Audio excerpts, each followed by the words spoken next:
Salut les gens, j'espère que vous allez bien. On se retrouve aujourd'hui pour un tag. Aujourd'hui, il s'intitule Le procès de ma bibliothèque. Il y a une dizaine de questions. Et bref, on commence tout de suite. Et viva España. Donc, première accusation, coupable d'avoir acheté un livre uniquement parce qu'il était beau. Là, j'ai envie de dire Catabasis de R.F. Kuang, l'édition Inferna. Donc, elle est juste là, je peux vous la montrer rapidement. Donc c'était en édition limitée et c'était pas en vente sur les réseaux. Fallait se la procurer avec la maison d'édition. Il y avait je crois 1000 exemplaires ou un truc comme ça. Donc moi j'étais vraiment pas fan de l'édition grise. Quand je l'ai vue j'étais en mode bof, j'aurais préféré l'autre. Donc quand ils ont sorti celle-là j'étais en mode ok, je vais essayer d'avoir celle-ci. Parce que sur le coup, l'autre édition, moi je suis pas fan. Et je sais pas si on voit.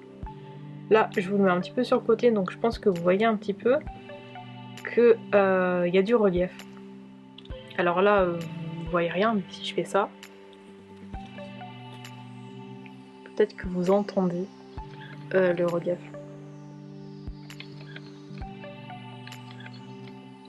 J'arrive pas à bien centrer. Mais bref, c'est un livre où il y a du relief.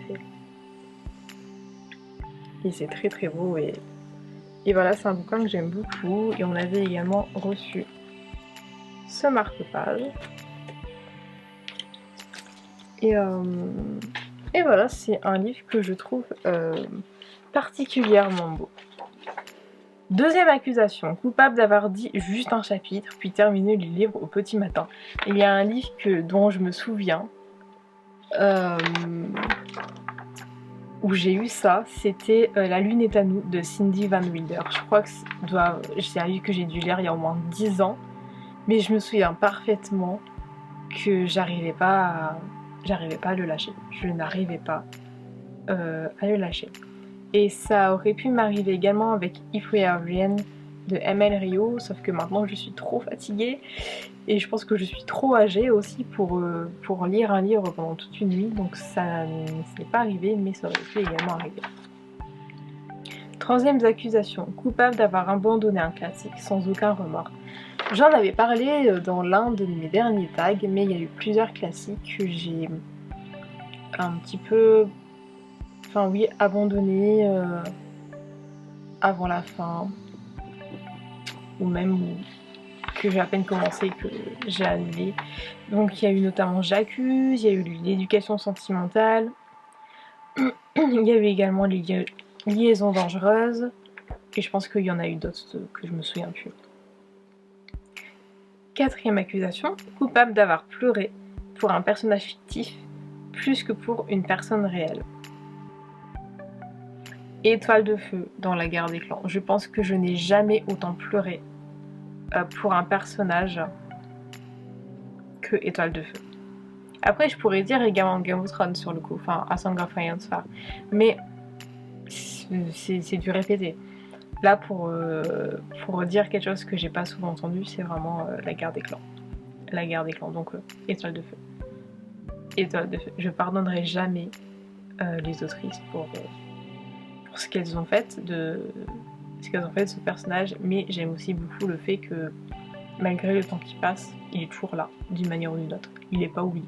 C'est un chat qui est inoubliable. D'ailleurs, les chats des clans l'appellent le chat légendaire. C'est pas pour rien.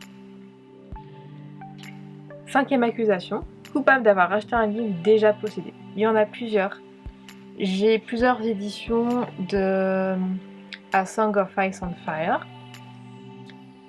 J'ai plusieurs éditions. Les Chroniques lunaires, je les ai plus puisque j'ai revendu les autres.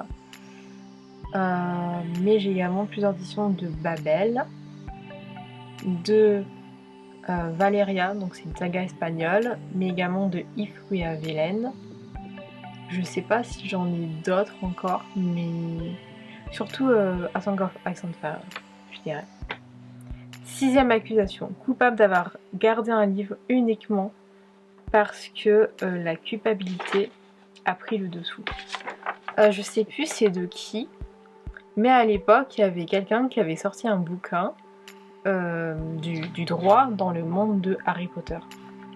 C'est le seul bouquin Harry Potter que j'ai gardé, parce que de 1, il vient pas de l'autrice, et de 2, j'avais surligné et tout, à l'intérieur et tout ce qui touche à la politique, c'est quelque chose que j'aime beaucoup, et là, bah, c'était le cas, parce que c'était vraiment le droit dans la saga Harry Potter, et c'était vraiment quelque chose que j'avais beaucoup apprécié, et du coup, je l'ai gardé, et c'est le seul livre de cette saga, entre guillemets, maudite, que j'ai gardé.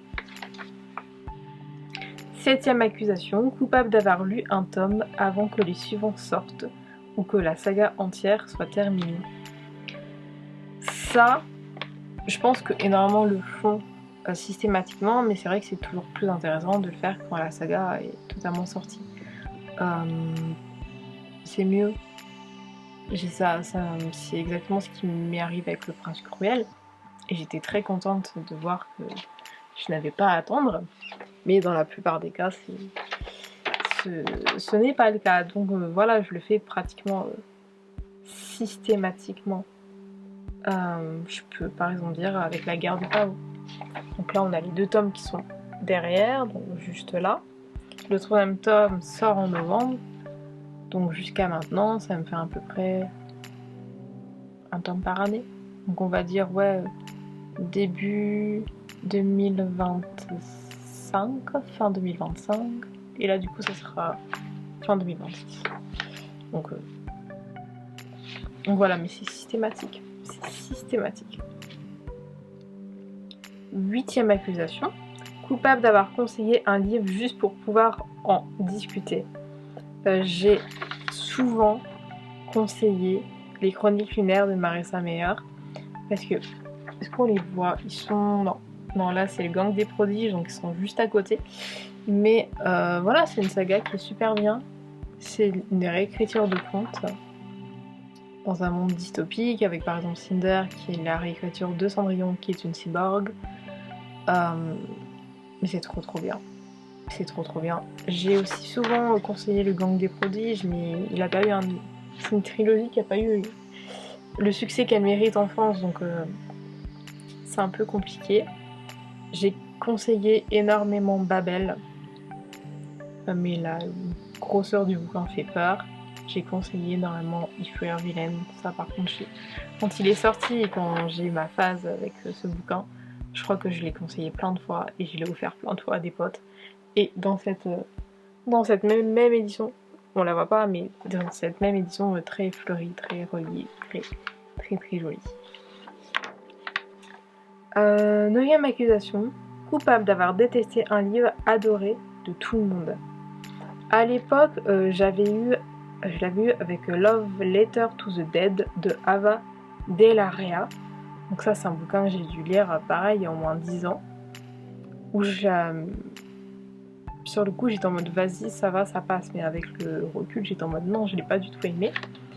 Il y a eu aussi Quand la nuit devient jour de Neil Gaiman et de Marie, je sais plus quoi son nom, où en fait j'ai lu le premier tome, ça allait. Le 2e tome, j'ai décroché à la moitié puisque c'était répétitif, juste d'un autre point de vue, et j'ai pas continué. Et j'aimais pas, c'était trop cliché, c'était du... Je peux dire du vu et du revu, on peut faire du vu et du revu à partir du moment où c'est écrit de manière différente. Sauf que là... Donc il y a eu ça, et je pense qu'il y en a eu d'autres. Il y avait Merveilleuse créature, Beautiful Creature à l'époque, c'était une fantasy je crois. Ou pareil, j'avais aimé le film, mais j'avais pas du tout aimé le bouquin. Faut que je m'en rappelle, mais il y en a plusieurs. Et dernière et 10e accusation, coupable d'avoir aimé un livre que presque personne n'a aimé. Et là, j'ai envie de dire If We Were Villain. Autant il a eu du succès, autant j'ai vu quand même pas mal de gens le détester pour son côté théâtral. C'est-à-dire à l'intérieur du bouquin, on a vraiment une partie qui est écrite comme un roman et également une autre partie qui est écrite en mode théâtre. Et c'est cette partie-là qui a fait qu'il y a beaucoup de gens qui ne l'ont pas aimé, parce qu'ils n'ont pas apprécié lire un livre de telle manière. Et moi j'étais un petit peu, je vais pas dire en mode rageuse, mais j'étais en mode c'est un livre sur le théâtre. De manière générale, ce sont des étudiants en études de théâtre dramatique. Donc en fait, le fait que l'autrice a fait ça, moi je trouve que c'est du génie, je trouve que c'est bien. Donc j'avais limite tendance à critiquer les gens qui critiquent cet aspect du livre, puisque pour moi c'est limite cohérent. Donc vous lisez un livre avec des étudiants qui étudient le théâtre, puisqu'on a des cours de théâtre dedans, mais vous aimez pas quand c'est écrit de manière théâtrale. C'est quelque chose que je comprends toujours pas, hein, mais soit, why not. Du coup, je trouve que cette raison de détester le bouquin, elle est un petit peu facile, un petit peu pathétique à mon goût. Voilà.